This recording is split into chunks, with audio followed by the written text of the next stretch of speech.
اعوذ باللہ من الشیطان الرجیم بسم اللہ الرحمن الرحیم السلام علیکم۔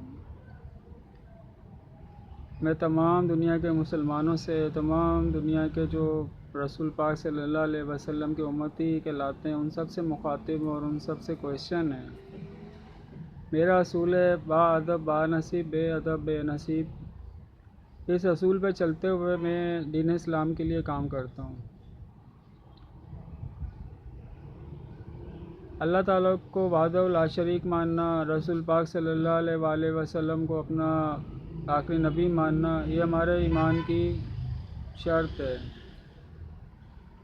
اب ہوتا کیا ہے کہ ہمارے یہاں پہ بہت فرقے بنے ہوئے ہیں۔ ہر فرقے والا وہ کہتا ہے کہ میں مسلمان ہوں، باقی لوگ جو ہے وہ کافر ہیں۔ اتنے ہزاروں فتوے دیے میں کافر کے کہ جس کی انتہا نہیں۔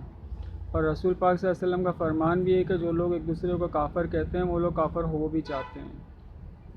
ہمارے پیارے نبی صلی اللہ علیہ وآلہ وسلم نے ہمیں بتایا تھا کہ مسلمانوں کے اندر 73 فرقے بن جائیں گے، لیکن ایک فرقہ جنتی ہوگا۔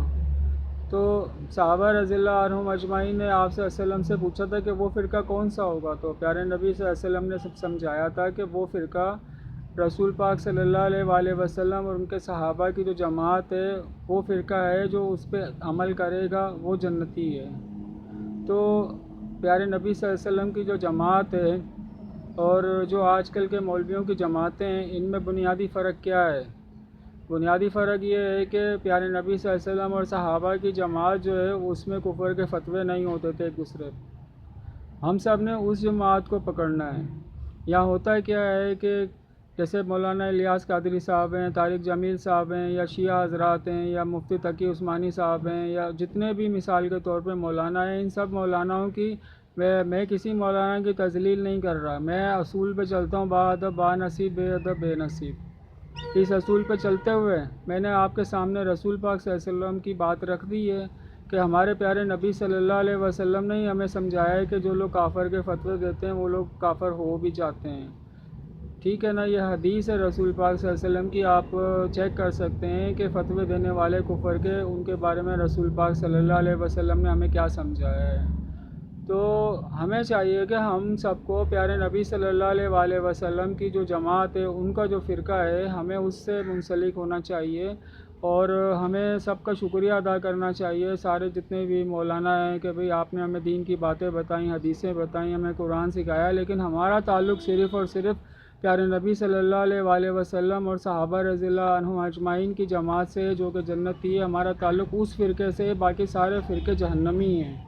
یہ ہمارے پیارے نبی صلی اللہ علیہ وسلم نے ہمیں سکھلایا ہے۔ لیکن مجھے ایک بات سمجھ نہیں آتی اور میرا کوشچن ہے آپ سب لوگوں سے کہ آپ لوگ جو ہے، میں یہاں پہ جو دیکھ رہا ہوں حالات، کہ آپ رسول پاک صلی اللہ علیہ وسلم کی جماعت کو چھوڑ کے یہ کفر والے مولانا لوگوں کے جو ہے نا فرقوں پہ کیوں چلتے ہو؟ یہ سارے جو کفر کے فتوے دیتے ہیں، ایک دوسرے کو کافر بولتے ہیں، ایک دوسرے کو، آپ ان سب کے پیچھے کیوں چلتے ہو؟ پیارے نبی صلی اللہ علیہ وسلم کی جماعت میں بہت صحابہ رضی اللہ عنہم اجمعین تھے اور سارے ستاروں کے مانند ہیں، آپ ان کی نقل کر سکتے ہو، جائز ہے، پیارے نبی صلی اللہ علیہ وسلم نے ہمیں سمجھایا، ٹھیک ہے نا؟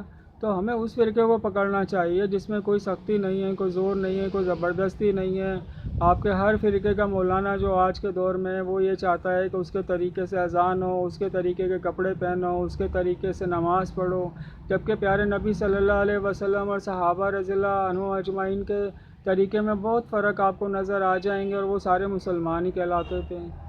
تو ہمیں جو ہے نا، جنہوں نے ہمیں دین پہنچایا ان سب کا بہت بہت شکریہ ادا کرنا چاہیے، اور آپ کو دین میں سے جو باتیں سمجھ آتی ہیں کہ جو آپ کے دین پہ چلنے کے لیے آپ کو سمجھ آ رہی ہیں کہ یہ ہمارے لیے دین کا حصہ ہے، ہمیں اس پہ عمل کرنا آسان ہے، ہم کر سکتے ہیں، آپ اس پہ عمل کرو، آپ مسلمان ہی کہلاؤ گے، ٹھیک ہے نا؟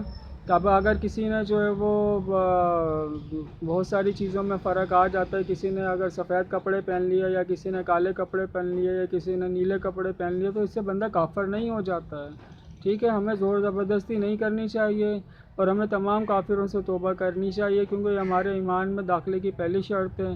ایسا ہو نہیں سکتا کہ آپ کافروں کے اوپر بھی آپ ایمان رکھو اور کہو کہ میں مسلمان بھی ہوں، ٹھیک ہے؟ ہمیں سارے کافروں سے توبہ کرنی ہوگی تو ہی ہم مسلمان کہلائیں گے۔ اور مجھے میرے سوال کا جواب اگر عنایت فرما دیں تو بہت شکریہ ہوگا کہ آپ لوگ رسول پاک صلی اللہ علیہ وآلہ وسلم کی جماعت اور ان کے فرقے کو چھوڑ کے آپ لوگ کسی مولانا کے فرقے میں کیوں جاتے ہو؟ کیا وجہ ہے؟ کیوں رسول پاک صلی اللہ علیہ وآلہ وسلم اور ان کے فرقے کو ناپسند کرتے ہو؟ السلام علیکم۔